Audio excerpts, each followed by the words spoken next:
ଆରେ ଶୁଣୁଛ, ହଁ କଣ ହେଲା? ଗୋଟେ କଥା କହିଲ, ଘର କରିବାକୁ ହେଲେ ଛାତ କଣ ଦରକାର? କି କଥା କହୁଛ କହିଲ? ଆରେ ଘର କରିବାକୁ ହେଲେ ତ ନିହାତି ଛାତଟା ନିହାତି ଦରକାର ନା। ଆରେ ଚାରିପଟେ କାନ୍ଥ ହେଇଗଲେ ଘର ତ ହେଇଗଲା। ବିନା ଛାତରେ କୋଉଠି ଘର ହେଲାଣି କହିଲ? କେମିତି ତମେ କଥା କହୁଛ କହିଲ? ଆରେ ମୁଁ ତ ସେଇ କଥା କହୁଛି, ବିନା ଶାଶୁ ଶ୍ୱଶୁରରେ କୋଉଠି ଘର ହେଇଥାଏ? ଦିଅର ନଣନ୍ଦ ବିନା କୋଉଠି ଘର ହେଇଥାଏ?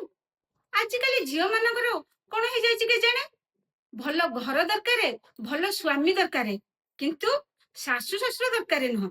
ଆଜିକାଲି ଲୋକମାନେ କାହିଁକି ଏଇ କଥା ଭୁଲି ଯାଉଛନ୍ତି? ଯେମିତି ଘର ହେଲେ ଛାତ ନିହାତି ଦରକାର, ସେମିତି ଶାଶୁ ଘରେ ଶାଶୁ ଶ୍ୱଶୁର ନିହାତି ଦରକାର। ଆରେ ଶାଶୁ ଶ୍ୱଶୁରଙ୍କ ବିନା ଘର ଚଳି ନଥାଏ, କାରଣ କୋଉ ଭଲ କଣ ମନ୍ଦ କଣ ସେ ଜାଣିଥାନ୍ତି, ଆଉ ବୋହୂକୁ ଭଲ ମନ୍ଦ କଣ ବୁଝେଇଥାନ୍ତି। ସେମାନେ ଘରର ପରମ୍ପରା ବିଷୟରେ ବୋହୂକୁ ବୁଝେଇଥାନ୍ତି। ଯେମିତି ଛାତ ନଥିଲେ ତମେ ଖରା ତରାରୁ ବଞ୍ଚି ପାରିବ ନା, ଝଡ ତୋଫାନରୁ ବଞ୍ଚି ପାରିବ ନା, ପୋକ ଯୋଗୁରୁ ବଞ୍ଚି ପାରିବ ନା, ଖରାପ ଲୋକଙ୍କ ନଜରରୁ ବଞ୍ଚି ପାରିବ। ଆରେ ସେଇଭଳିଆ ଶାଶୁମାନେ ଘରର ସୁରକ୍ଷା ହୋଇଥାନ୍ତି। ଆରେ ସେଇଥିପାଇଁ ଲୋକମାନେ ଶାଶୁର ମୂଲ୍ୟ ବୁଝି ପାରନ୍ତି ନାହିଁ। ସେମାନେ ଭାବନ୍ତି ଶାଶୁ ନ ରହିଲେ ଆମେ ରାଣୀ ପରିକା ବଞ୍ଚିବୁ।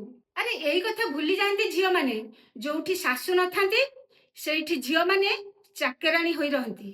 ଗୋଟେ ଶାଶୁ ସମାଜର ଯେତେକ ଖରାପ କଥା ତା ଦେହକୁ ନେଇ ଯାଇଥାଏ, କେବେ ବି ତା ବୋହୂ ପାଖକୁ ଯିବାକୁ ଦିଏ ନାହିଁ।